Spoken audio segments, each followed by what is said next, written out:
Hello everyone, I'm Black Marvin. I'm a progressive psychedelic trance artist. I'm a professional sound designer and I'm also a teacher for electronic music production. Today I got a video for you and we're going to discuss storytelling. This video was originally made for my community of students and it already came out a couple of months ago for them. A lot of my students were struggling with storytelling. And this video is some sort of ideological answer for that. It's more the ideas behind it rather than a step-by-step how to storytell. But for concepts like this, in order to really understand them and applying them in your track, it's almost more important to understand the ideas and to grasp it on a mental level. And then it's going to be much easier to, do some good storytelling and good progression in your own tracks. And that's pretty much it for what I wanted to say for the context of this video. When I really understood what I'm explaining in the video, all that storytelling in my tracks, the progression, it just took a deeper level, and hopefully it will do the same for you. So let's dive into storytelling. All right, everyone, let's do this. It's going to be a different video format, so I'm excited. It's going to be a bit more loose. Usually I try to, for videos, I try to, as much as I can, go straight to the point and, in the final get a really tight editing and all. But for this subject is going to be too, I need to make it a bit more loose because it's going to be more of some kind of talk than my usual videos. Also, we're getting harassed by a bird right now, and honestly, it's not even a joke. It's been 7 days now, and so if you hear some kind of knock on a window, that's a bird. I might throw in some footage that I took 7 days ago, and it's still going on a bit less intensively, but the biggest theory right now is that it's somewhat mating season and that the poor guy sees its own reflect in the window and is trying to bully his own reflect in the window. So yeah, he kind of just go and knock the window to self-bully. Anyway, I'll throw in some footage, you'll see, but I can't control that. If so, it might make some noise. This is to answer many questions about storytelling progression. So I wanted to define a bit more what storytelling is, because teaching people how to make a bass line or how to make drum loops, it's quite tangible. It's it's very easy to see, but storytelling, it's more of a concept. So I think I want to talk to you about the hero's journey, which is a concept by Joseph Campbell. And it's something that it's present in almost everything that is somewhat related to stories. And it's I'm a big tarot card fan. I do the tarot card thing, and even inside the tarot, there's the hero's journey. There's it's all a cycle, and there's some parallel that can be made with the concept of the hero's journey. So I'm gonna put something on the screen, but basically it's a whole cycle. So we're gonna take a look at the hero's journeys. If you take a look at the first quarter of the hero's journey, you have there's the neutral situation. And I think a very iconic movie to illustrate that is The Hobbit. So if you take Big Bilbo, for example, at the beginning of the movie, he's just doing his thing and he gets called into action. He gets called into a journey and he refuses. And then after that, you see that there's the supernatural aid. So there's something that's going to be that's going to bump the hero into movement, and then at the end between these two first quarters, there's the crossing of the threshold. Basically, I'm not gonna go like, if you want a lecture on the hero's journey, it's not gonna be it. But what I'm trying to make is like a parallel with storytelling and music. But there's that's quite important, like the call to, and then the crossing over to the threshold. That's like when you really dip into the story. Of course, in electronic music, you have to make intros for the DJs so that they can be able to mix your music. But once this is done, you kind of need to translate that into feeling. And I would say like the crossing of the threshold feeling is like when you're listening to a track and then you really feel like it's shifting and it's coming up. You're really diving into the actual track. So I can definitely think about some tracks and some moments, and I hope you can. And if you can't necessarily like on the fly, just think about something. Maybe just pause this video, open up another tab of your favorite browser, and then pull out your favorite music, a track that you really like, and try to feel like when all these momentum are happening. Well, so first the crossing of the threshold. We're gonna talk about the other ones later.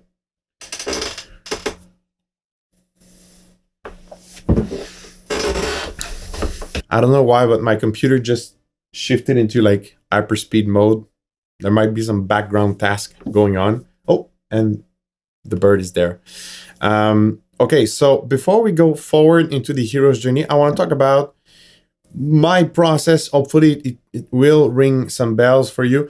But if I think about, let's say, all my releases, but my past releases, like the recent ones, there's New Sun.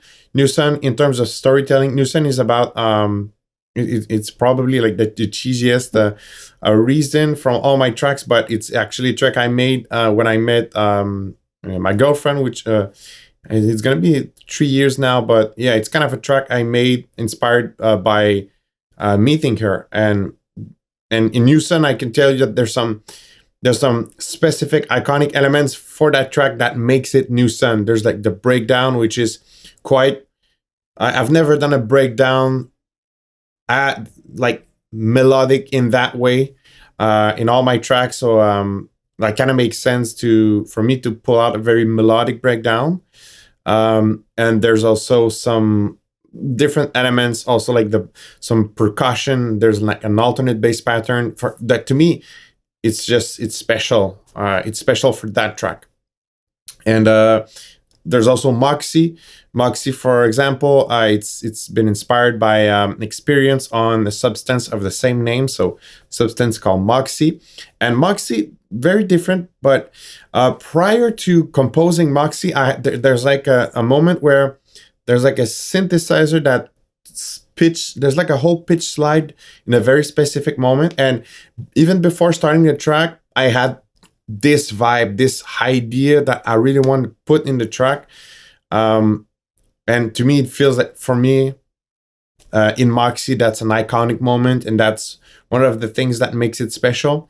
Another example would be, in the track I did with Swaswali, it's called Witchcraft. That had got a blank for a moment. But in Witchcraft, it all started with a melody, like the breakdown melody, and the voice of Swaswali. He had multiple voices, but there was like one moment that really sparked it.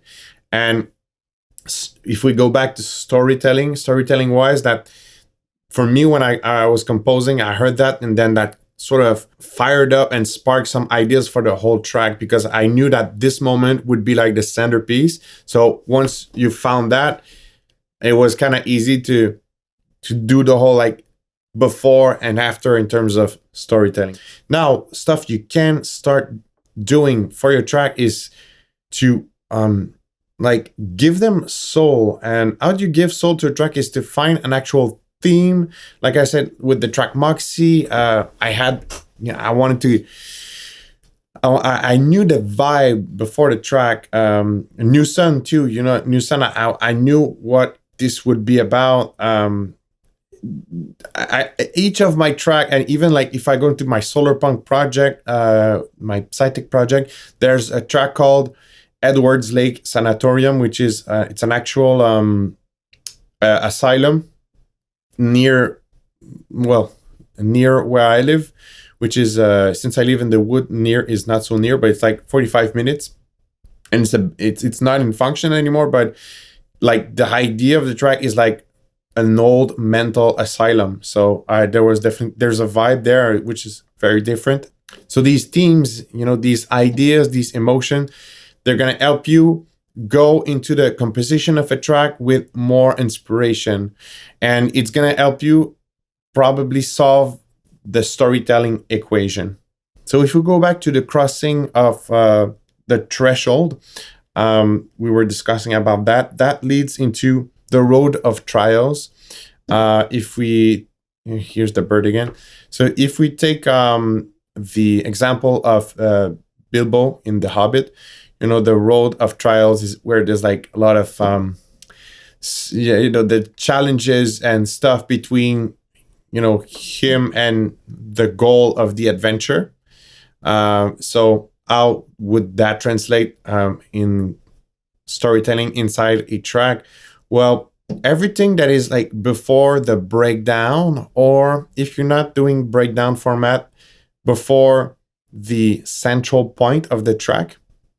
By the way, the central point would be the abyss. So it's like halfway through the journey. So actually, I want you to think about that. What's the central point of your track? If you're doing like progressive psychedelic trance with the breakdown format, it's a bit easier, but it's a bit easier to spot where is the abyss and where it is. But it might not necessarily be automatically be the abyss, but most of the time that's the most I don't want to say neutral point, because actually there's nothing neutral about the breakdown in progressive psychedelic trance and techno. It's actually it's a unique moment. So that would be definitely the abyss. In the abyss, there's everything and nothing in your track. What I mean is like in the breakdown, there's nothing, since like the kick bass has been stripped away. You're kind of left floating in the void, and then you bring some elements back. You might bring some melodies, and it's gonna be some kind of neutral point before you go back somewhere else, or you a neutral point before going back into the hero's journey. Into the story telling, but it's still part of it. That's why I'm not so fan of like the word neutral, but I think you know what I mean. It's like it's the climax, and at the same time it's like it's a small pause and a small neutral point before really going back into the second half of the hero's journey, which we're gonna discuss. Now we're gonna talk about metamorphosis. Hopefully, la metamorphosis. So we established that the abyss is the breakdown, right? I'm going to continue to take the two same examples, that when it comes to music, it's progressive psychedelic trance, and when it comes to story, I'm going to keep the Hobbit example. But yeah, so the abyss is like, it's the deepest point. It's the breakdown also.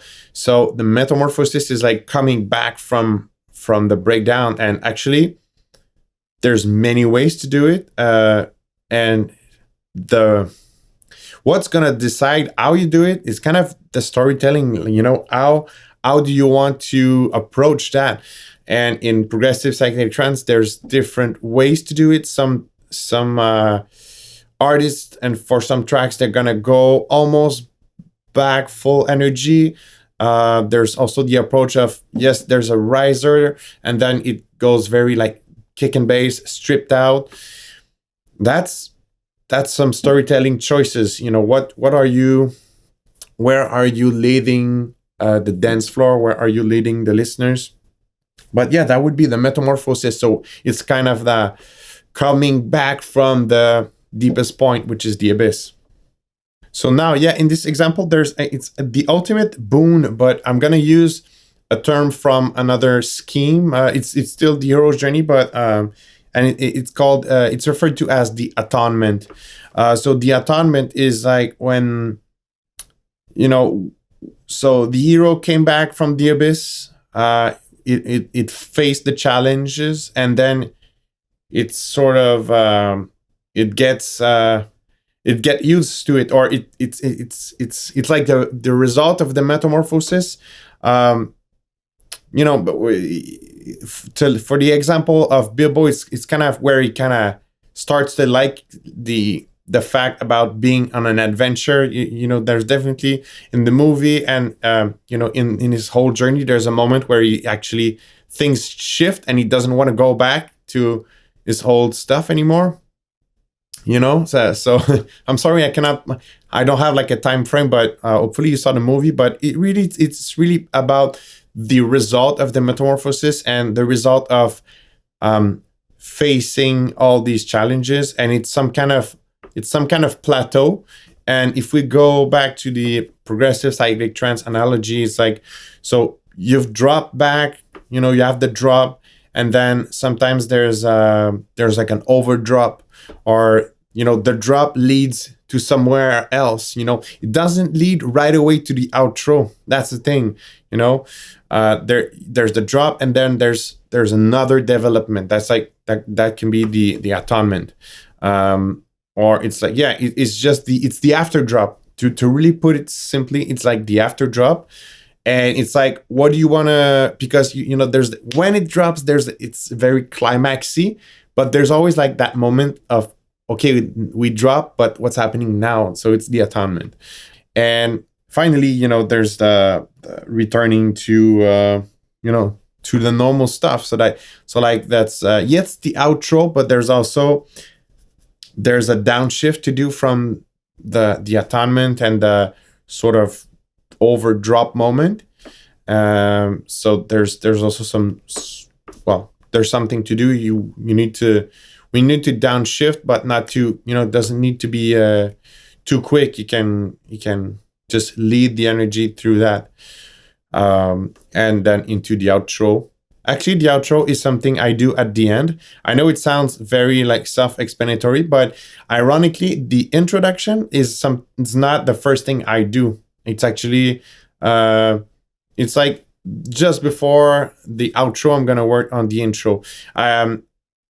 Yeah, that's actually something very like worth mentioning, because since we're talking about storytelling, it's for me, creatively, it's much easier to find out the abyss, find out, you know, the breakdown, the whole meat of the track, and then since I know what's the climax of it, what's the peak of it, then it's easier to make an intro for that. So I definitely thought it was worth mentioning.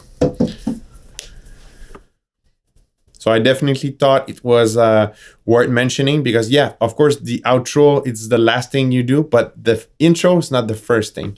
But again, you know, you do your style, but I know for me, that's how I solve the storytelling equation usually. And that's it for the hero's journey. Now that you know all this, I suggest that you go and go listen to your favorite artist and try to see if you can hear that in their tracks. And that's it for this video. I hope you enjoyed. For me, music is far from being isolated from the rest of my life. You know, I learned a lot, and I there's a big parallel with the hero's journey and music that I made in my own life. Even, you know, when I go mountain biking, which is a sport that I love, there's something about the flow of mountain biking and the flow of music, of psytrance particularly, that I do find some parallels there. Maybe one day I'll do a video, or I don't know, but you know, my point is that it's not isolated. You can draw concepts from the outside and inspire you and apply them in your own music. And that's it for this video. If you want help learning electronic music production, you want to access some videos like this, but you know, way before they come out for the public, I have a community of students. There's some one-to-one mentoring, some group lessons, some video like this, a lot of educational content, as well as some premium presets. If you're interested, you can come over on Instagram and reach me, and we can discuss how we can help you become a better producer. Until then, I will see you in another video. Happy producing.